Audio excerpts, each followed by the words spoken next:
Hi, everyone. We are back for another episode of Life Possible with a Disability. And I am so excited to have my friend, Allie Ingersoll, who accomplished advocate, accomplished in many, many ways. She's quadriplegic, and she just won Miss Wheelchair America 2023. Thank you. Yay! Um, I know, right? So I was Miss Wheelchair America 2019, and then we had someone after me. It was Hillary for 2 years because of COVID, and then Miss California last year. So anyway, I couldn't be more thrilled, and it couldn't be more well deserved. Oh, I So, appreciate that. and we also have Billy Warden, and Billy is a writer. And he and Allie did a really cool sort of like life experiment. And then he has written an article about it. And so, look, I'm going to let them sort of like Allie give a little bit of her background and then pass it on to Billy to tell us about yourself and then tell us what you got yourself into. Billy, I'll hand it to you first. What did I get myself into? Well, it was a bunch of, as you might expect with Allie, it was a bunch of good trouble. I do write a lot of first person immersive stories, and they're often published in a magazine called Walter, where this story that we're talking about appears in Walter, and I hope you'll be able to share the link and all that. But I had just done immersive story on nudism and the surge in nudism during the pandemic, and then done a first-person immersive story in which, in 5 weeks training with professional drag queens, I did a one-and-done drag performance at which I was just terrible. The story's a fun read, but be happy you didn't see the performance. Very tough business, the drag business. And then after Yeah. those two stories ran, we had a dinner invitation, my wife and I, to join a bunch of folks, including Allie, who I'd heard of in Raleigh, North Carolina, where we both live, but hadn't met in person. And she was wonderful, wonderful in dinner. She's witty and she's provocative and she's a great dinner date. So if you ever have the opportunity, take it. But she then threw a challenge my way, which was, I saw the nudism story and saw the drag story. Are you up for becoming a quadriplegic, or at least experiencing life as a quadriplegic for an extended period of time? And frankly, I was not, and it took Allie some convincing, but she's a very convincing person. She's very persuasive. Allie, you want to talk about what was on your mind when you made this proposal? Yes, absolutely. So I focus a lot on disability inclusion through the lens of health insurance advocacy and also a dual mission of normalizing disability through dark humor and determination. So I have a lot of aspects of my life that I work on professionally in the advocacy.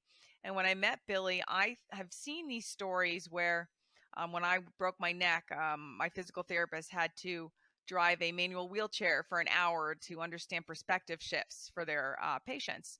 And I thought, well, that's not very helpful for an hour. Then you fully can use your hands.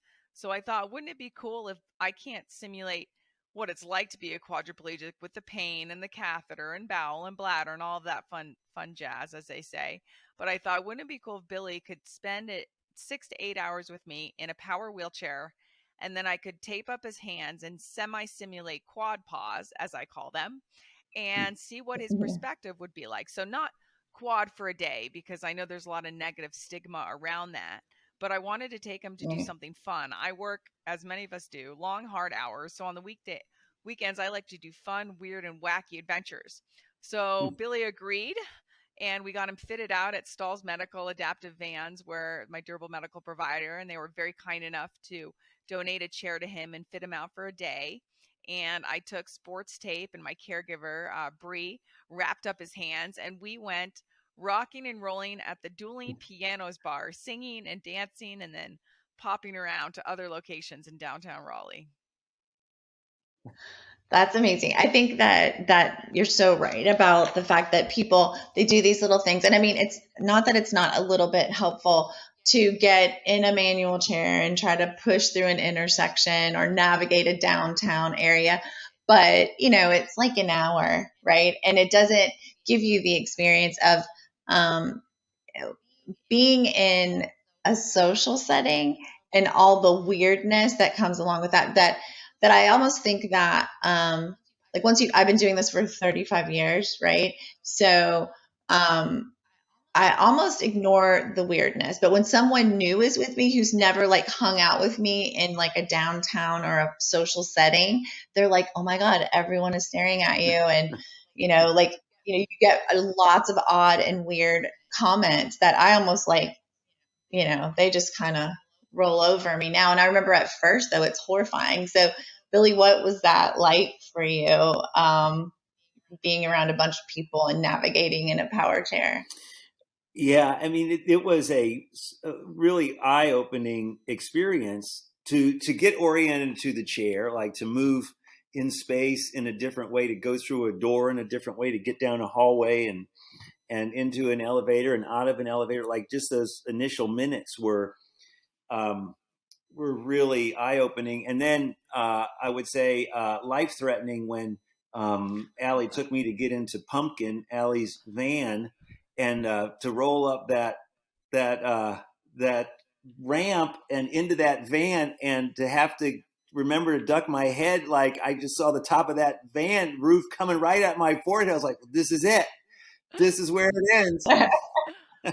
But I mean, just to get downtown was an adventure. And then when we got downtown, and Allie noticed that I was sagging in the chair, and and asked Bree to give me a butt lift, and to feel like how, to get me back up straight in the chair, and like, that wasn't something I could have done by myself. Obviously, sitting like in this chair, I can like straighten out, and I can, improve my posture. I can do whatever I want. But, to have the caregiver have to come over and do that for me, that was a different experience. And And then Allie and said, that's right. so important with the butt lifts, right? Because for many people that don't know, paraplegic versus quadriplegic is a little different. Karen, you can weight shift and move your body. If you start sagging in your chair, you can Yeah. get, yes, exactly. You can get spinal curvature, you can get pressure sores, and so you want to sit in very straight alignment. So I did not want Billy to go the night without the proper butt lifts. Yeah, and I mean, that's another aspect of having a disability, more so for, as Ali points out, a quadriplegic than a paraplegic, because there's a lot of things that I can do myself as far as transferring and all that. But your body almost isn't your own anymore, and you get touched and moved in ways that someone without a disability has probably never experienced. I mean, not just by a caregiver and for everyday activities, but TSA.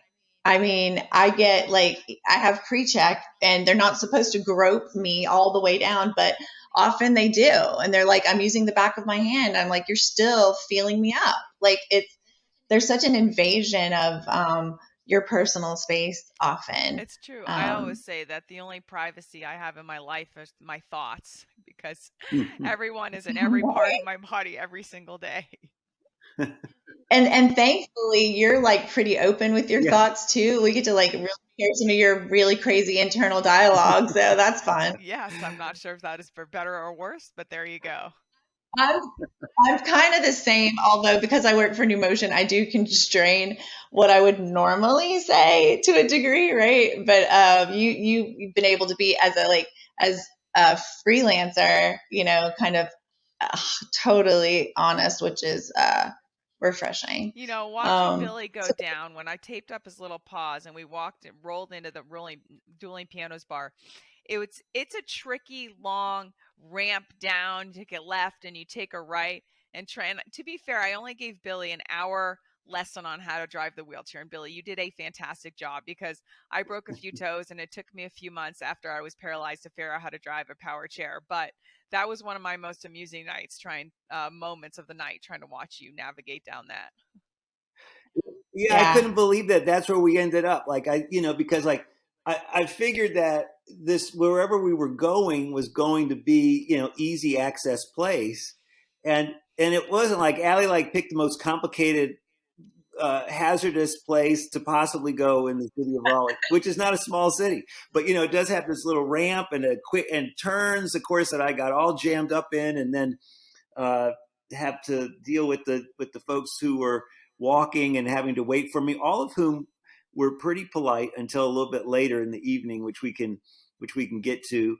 But Some people have had alcohol in their system, all kinds of things fly out of their mouths. So that's fun. Yeah, exactly. And I was just amazed. Even before we got into the bar, Allie had me go up the couple blocks on the sidewalk. About, Well, we man, that lost is you, rugged. Billy. I mean, I lost Billy like within an hour or two. I was like, where did he go? He's like, I'm just driving around city of Raleigh. It is rugged. I mean, that is rugged terrain, and it's so easy to walk up the sidewalk and whatever. And there's a little pockmark in the sidewalk, and it doesn't bother you. But when you're rolling over that, I mean, it really is jarring. And I wish everything was a lot smoother and freshly paved, and because it's rough on your body. And then when we tried to get Yeah. into the club, Allie said this happens a lot. I ended up having to wait outside the club while the club manager told Allie a long story about how he had a friend who was a boxer and took a bad punch and wound up in a wheelchair, and this would be a constant thing all evening where people wanted to tell Allie their stories about people they knew in wheelchairs, not without any kind of point to it except to express solidarity, and or like accidents, close calls they had. Like, I went skiing one time and I saw that branch coming for me and I thought I was going to end up in a wheelchair. And It's like, a Allie, how do stranger's you receive personal. all that all the time? It's like, a stranger's personal medical history before you even know their name. Yeah, yeah, I mean, in one way, I always say it's people trying to And I connect, right? respect that. But Yeah, and yeah, it's nice because they're trying to relate, they're trying to connect. Every once in a while, and I do some disability etiquette, like teaching and panels and things like that. But they'll be like, "Hey, you better slow that thing down. You're going to get a speeding ticket," or like those kind of things, where you're like, "Okay, well, first of all, it's not funny. It wasn't funny the like first time I heard it, but this is like the 150th millionth time I've heard that."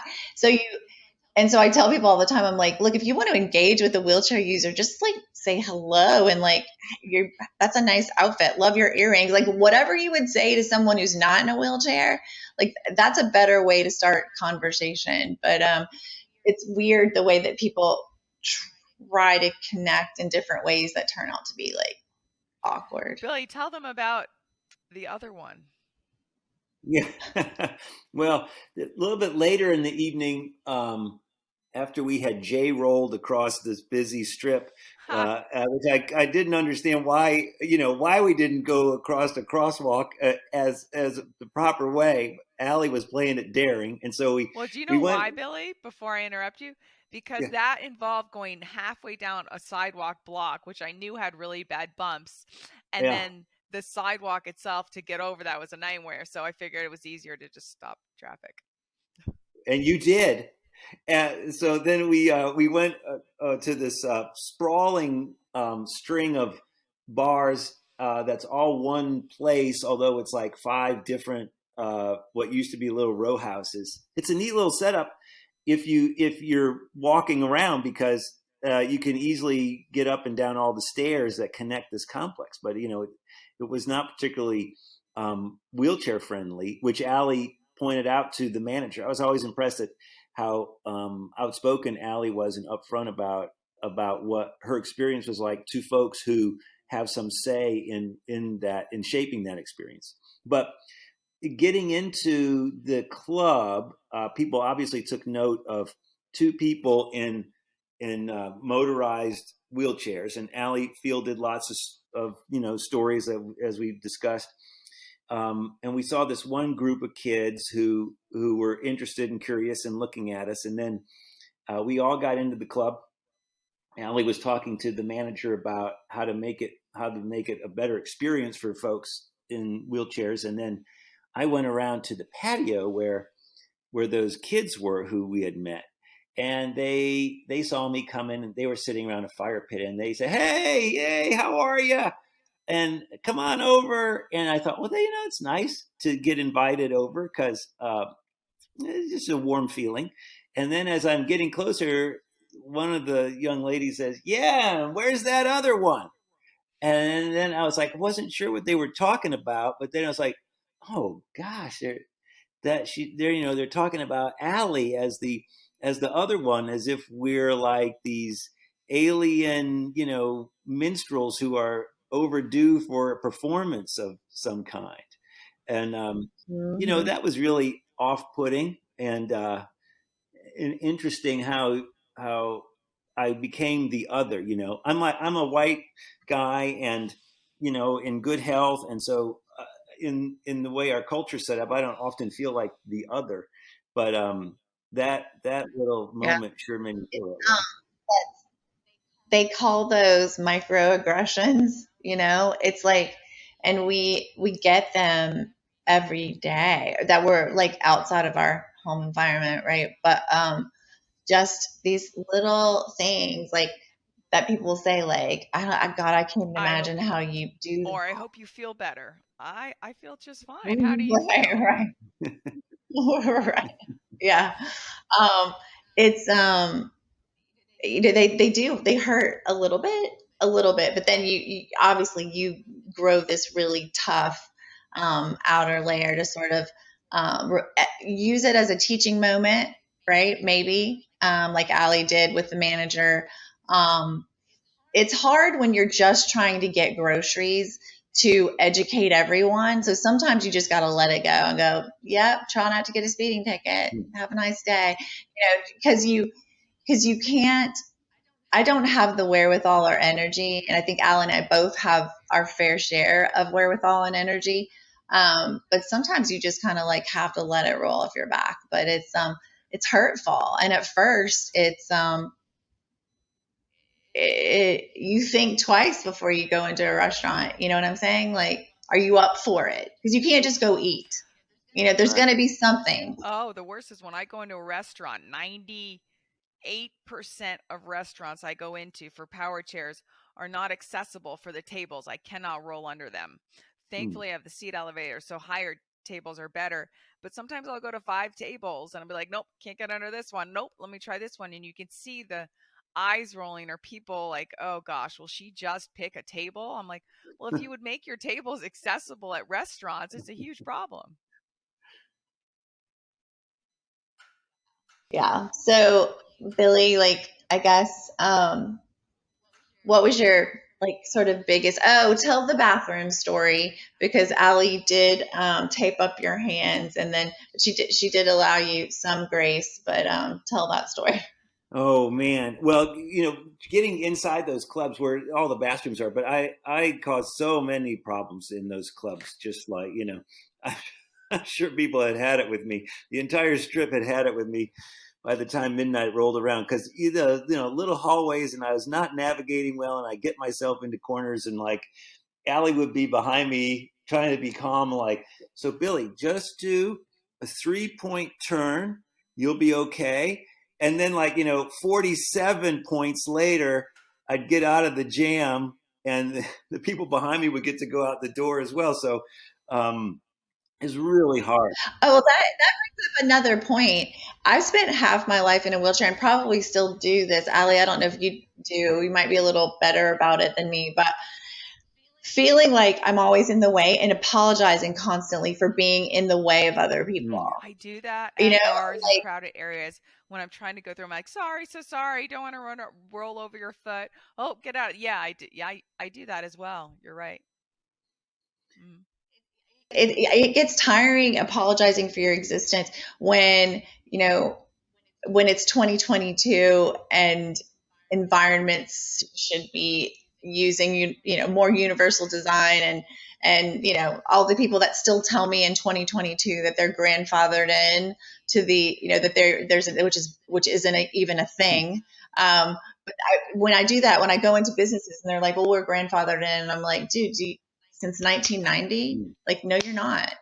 Um, and then, but so I have to make a conscious effort to not apologize for my existence and for maybe making other people wait. But it feels awful, Billy. I mean, I don't know how you felt, but it's So how was your experience embarrassing. getting into the bathroom? Because I have a catheter bag on my leg, so I can literally pee on a tree in a cup. So I feel blessed to have a suprapubic catheter, but I did not make Billy wear one. So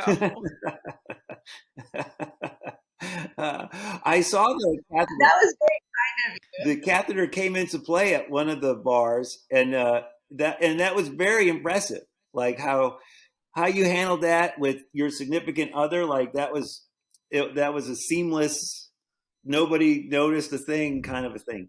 On the other hand, everybody noticed me trying to get into the men's room, which was supposed to be wheelchair accessible, but I mean, it was not ridiculous to that try to one. No. get in there and get in position. And yes, once the door was closed and Allie was out of sight and couldn't judge me for bending the rules, I had to bend the rules in the men's room because it was for me. It was I'm unskilled and unpracticed, and it would have been impossible.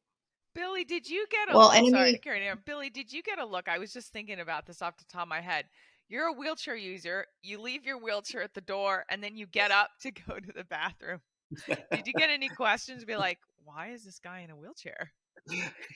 Yeah, I got some looks about that, but the goofiest moment I think was when I was on my own after I had disappeared to try to explore things on my own to see if I could do it and get around, and I'm on the strip and I'm going up the sidewalk in this big motorized wheelchair, and somebody I know from teaching a class somewhere sees me and says, "Oh, professor, how are you?"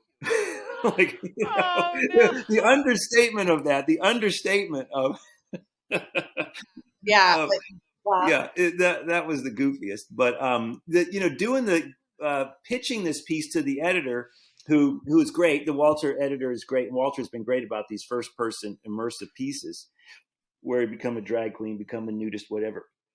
This was like really like a big discussion. Like, well, I don't know. This feels kind of like a stunt. Like it feels like it could be exploitive.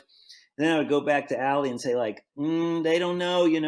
Is it exploitive? Do you think it's exploitive? And Allie, I think it was really good about uh, explaining and setting some boundaries about.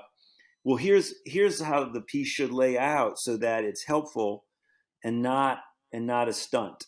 Um, Yeah, it's not. I mean, it's not like, within the or social media culture of people with disabilities, there's a whole section of people who are ambulatory wheelchair users. Okay, so and sometimes it's because maybe they have MS or something where at times they're able to ambulate, and at other times they don't have the ability to ambulate any sort of long distances, and they need a chair for community use. There's I hate to even say that there's sort of like a rift No, there between is.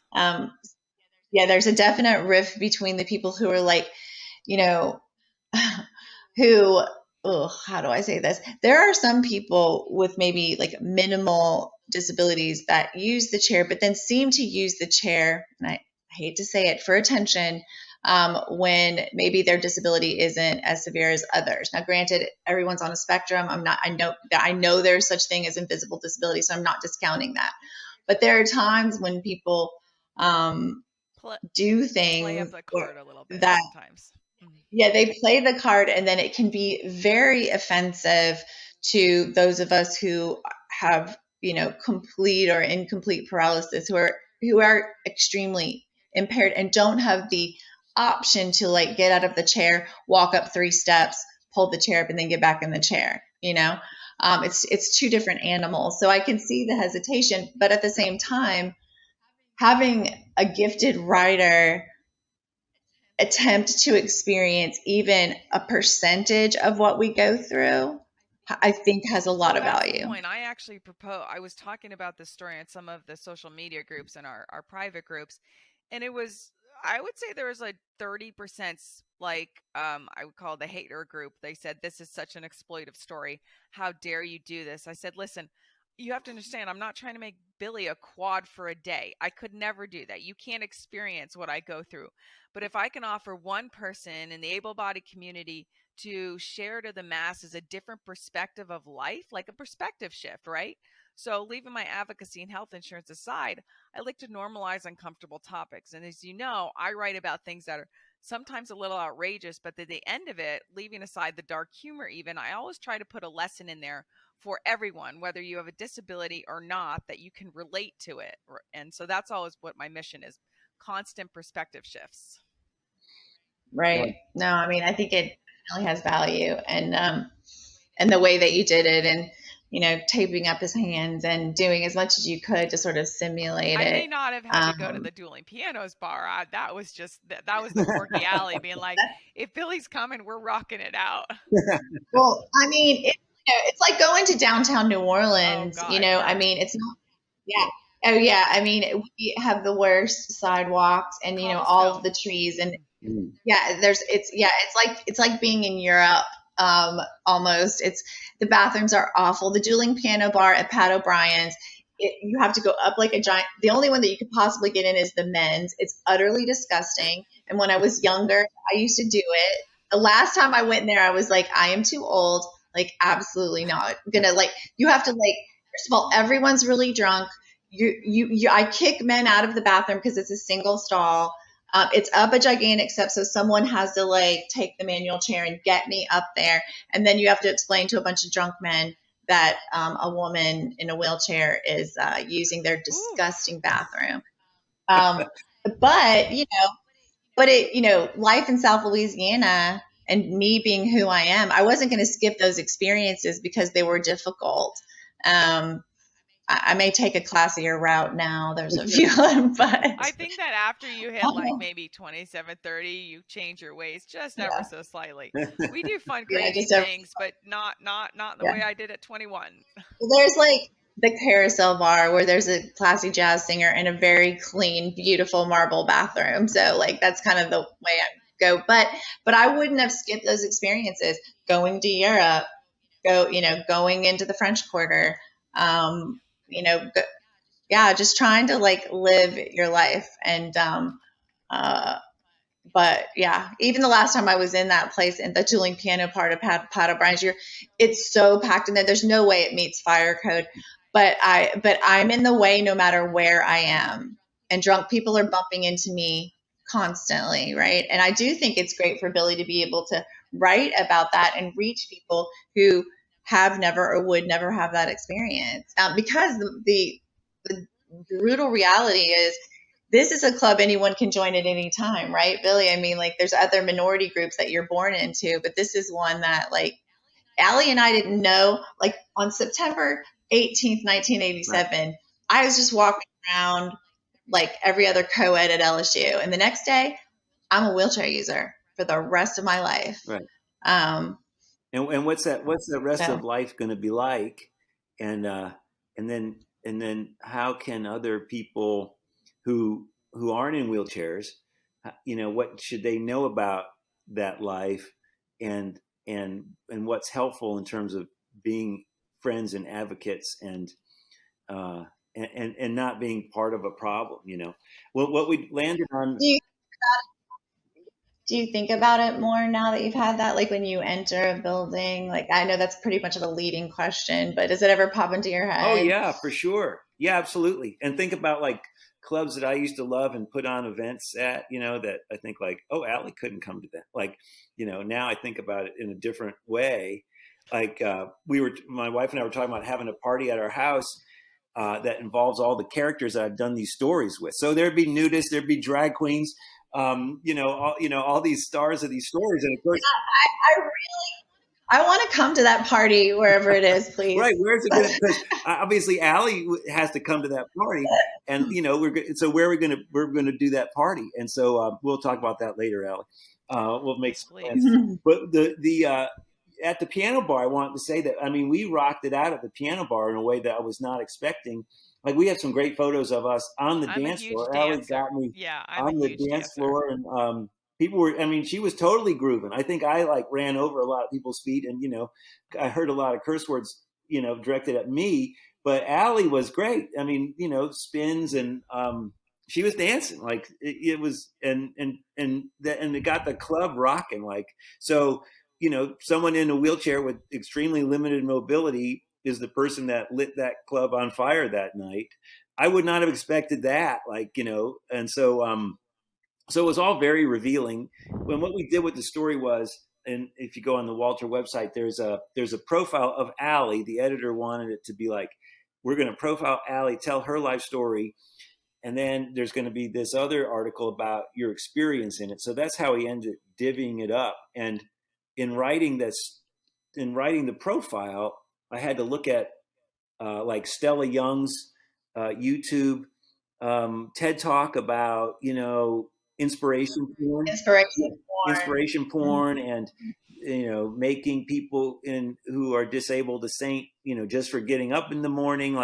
So all that really was all new to me, and went into what I hope is the making of a good profile story, which isn't about somebody like, oh, look at this person in a wheelchair. Isn't she inspiring? But look at this person who is in a wheelchair, yes, but has other things that you can relate to, like partied a lot in her young life, and made some not so great decisions, and she's now in Congress. She's going through Congress, talking to Congress people about how to make the world a better place. It's not just about a wheelchair, which was, to me, that whole journey of writing the pieces was really illuminating. And I really thank Allie for the idea and for inviting me into her life. And well, now you're stuck with me in your life full time, whether you like it or not.